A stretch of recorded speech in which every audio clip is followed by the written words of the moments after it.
નમસ્કાર મિત્રો, આપ સૌનું સ્વાગત છે એક નવા વિડીયોમાં। મિત્રો, આપણા વડીલોને આપણે કુળદેવીની પ્રાર્થના કરતા જોયા છે। તેઓ હરહંમેશ કુળદેવીને પ્રાર્થના કરતા કેટલીક વિનંતીઓ પણ કરતા હોય છે।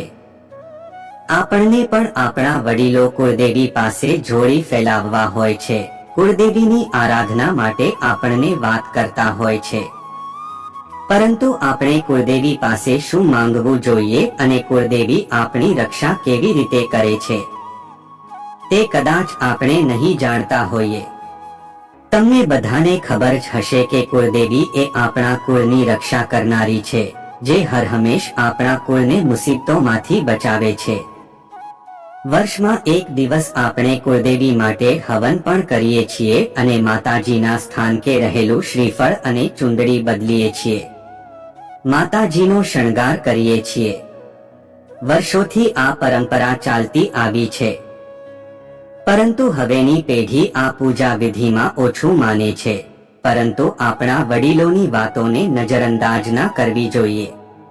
આપણા વડીલો કુળદેવીની પૂજા કરતા આવ્યા છે, તેમને અનુસરીને આજની યુવા પેઢીએ પણ કુળદેવીની પૂજા આરાધના તેમજ તેમના માટેનું હવન કરવું જોઈએ, જેનાથી કુળની રક્ષા તો થશે જ, સાથે આવનાર કેટલીક મુસીબતોમાંથી પણ આપણે ઉગરી જઈશું।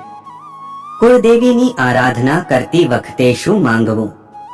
આપણા વડીલો કુળદેવીની પૂજા કરતા હંમેશા કુળની રક્ષા કરવાનું જ માંગતા આવ્યા છે, સાથે પોતાના બાળકો ઉપર કૃપાદૃષ્ટિ બનાવી રાખવાનું, પરિવારને સુખી સંપન્ન રાખવાનું, અમારા સંતાનો ક્યારે ખોટા રસ્તે ના ચઢે, અમારા બાળકોની રક્ષા કરજો, અમારા કુળનો ઉદ્ધાર કરજો, એવું વડીલો પાસેથી આપણે સાંભળ્યું જ હશે।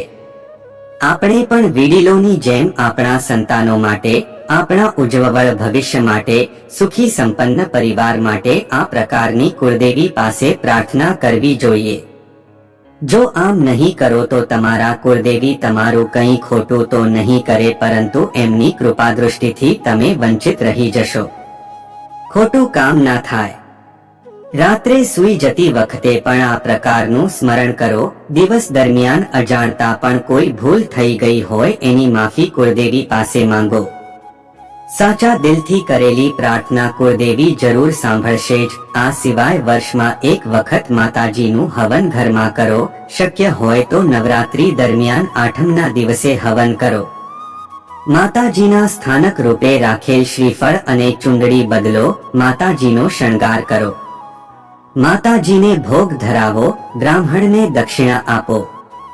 જ્યારે ઘરમાં કોઈ શુભ પ્રસંગ હોય ત્યારે માતાજીની આરાધના કરો। ઘરમાં જો નવા લગ્ન થયા હોય તો વર ઘયાને કુળદેવીના દર્શન કરવા માટે લઈ જા।